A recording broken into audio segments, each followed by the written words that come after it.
Shalom Bapak Ibu Saudara, saat ini sedang heboh di media sosial, yaitu di TikTok. Seorang TikToker memberikan red flag kepada gerejanya sendiri. Diketahui gerejanya adalah gereja besar di Indonesia dan punya beberapa cabang di beberapa kota di Indonesia.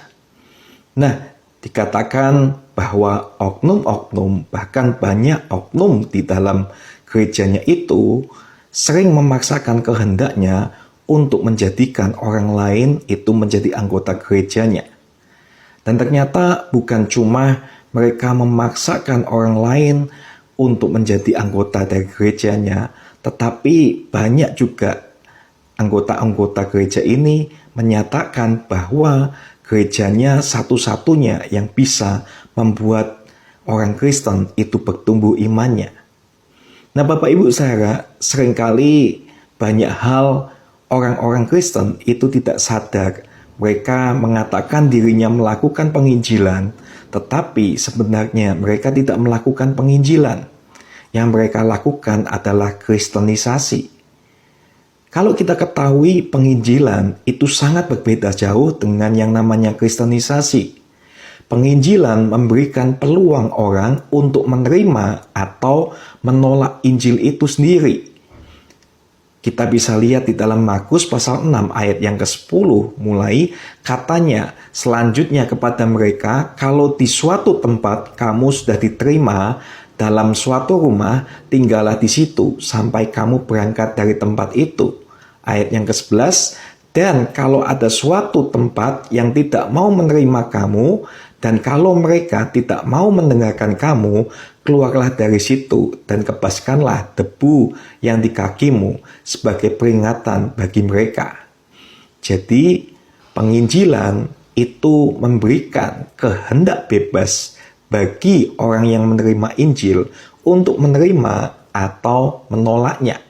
Tetapi kristenisasi itu adalah segala cara agar mereka menjadi Kristen atau agar mereka menjadi anggota gereja tertentu dan memaksakan kehendak, itu adalah kristenisasi. Nah, kita sebagai orang Kristen sejati, kita sangat setuju sekali dengan yang namanya memberitakan Injil.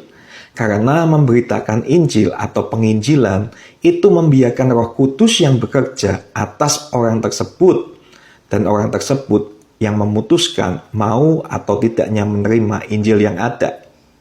Nah, sedangkan kristenisasi itu mengandung arti pemaksaan dengan segala cara, yaitu beberapa orang dipaksa untuk menjadi Kristen bukan dari hatinya, tetapi oleh karena sebuah paksaan.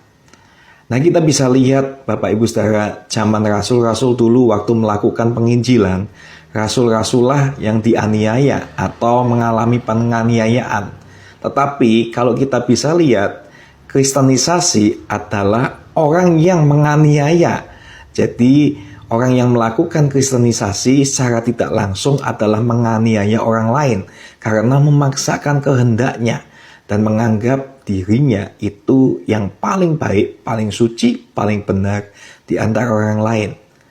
Nah, saat ini kita tahu seorang penginjil atau orang yang menginjil itu adalah membawakan berita Injil atau kabar baik.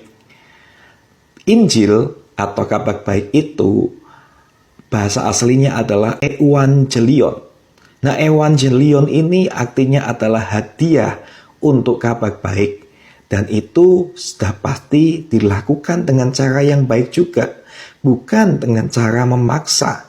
Orang diberikan hadiah yang baik itu cuma-cuma juga.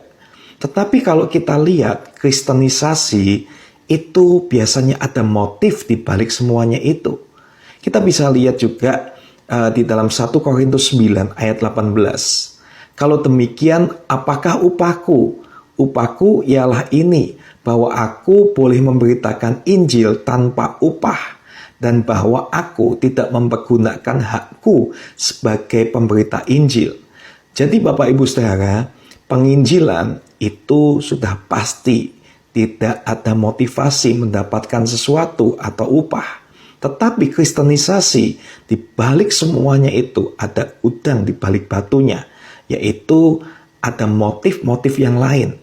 Salah satu hal di dalam sejarah ini kita bisa lihat pada waktu Kekaisaran Romawi zaman dahulu menjadikan Kristen itu sebagai agama negara, itu karena ada sebuah motivasi, karena ingin mengambil sebuah keuntungan dari kekristenan.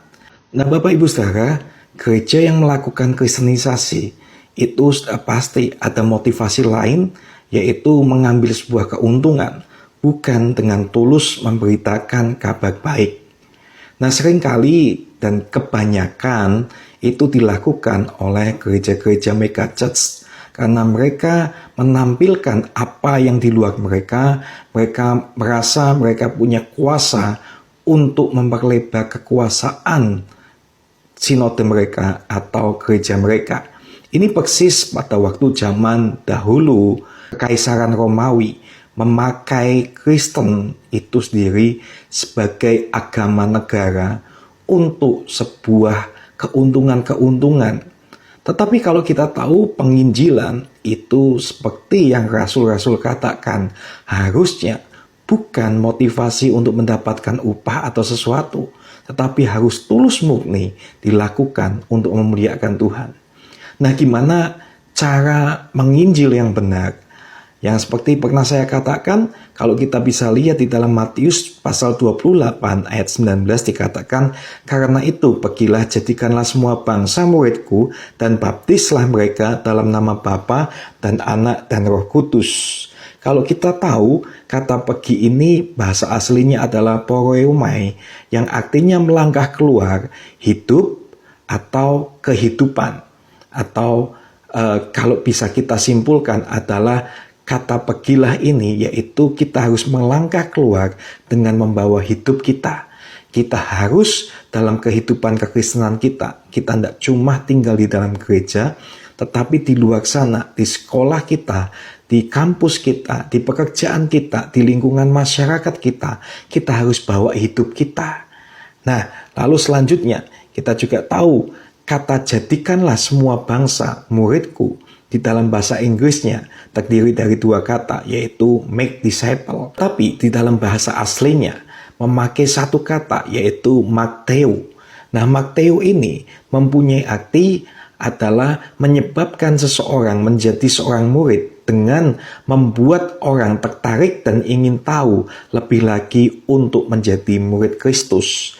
Jadi kita bisa simpulkan kata pergilah jadikan semua bangsa muridku adalah bahwa hidup kita itu keluar supaya dampaknya orang luar itu tertarik dan mengikuti Yesus menjadi murid Kristus seperti diri kita. Jadi bukan dengan pemaksaan, tetapi sebagai Injil yang terbuka, yaitu hidup kita. Nah, penginjilan yang benar adalah bagaimana kita bisa menampilkan kehidupan kita di mana Kristus itu ada dalam hidup kita.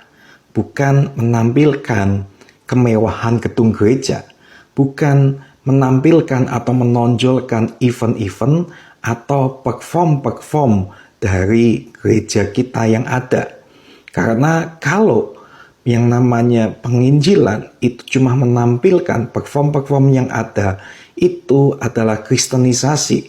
Karena itu adalah sebuah jebakan di mana orang itu mengikut, tapi bukan mengikut Kristus, tetapi cuma mengikut yang namanya organisasi, Bapak Ibu Saudara. Jadi penginjilan yang sejati adalah di mana hidup kita itu menjadi surat yang terbuka dan orang lain melihat Kristus nyata di dalam hidup kita dan mereka ingin menjadi murid Kristus bukan oleh karena kita paksa, tetapi oleh karena mereka melihat buah-buah roh atau Kristus itu nyata di dalam kehidupan kita, Bapak Ibu Saudara. Jadi mulai saat ini bertobatlah kalau kita menjadi orang-orang Kristen yang melakukan kristenisasi, bukan melakukan penginjilan, di mana penginjilan seharusnya kita mengabarkan kabar baik yang dilakukan dengan cara yang baik, yaitu menampilkan Kristus dalam hidup kita.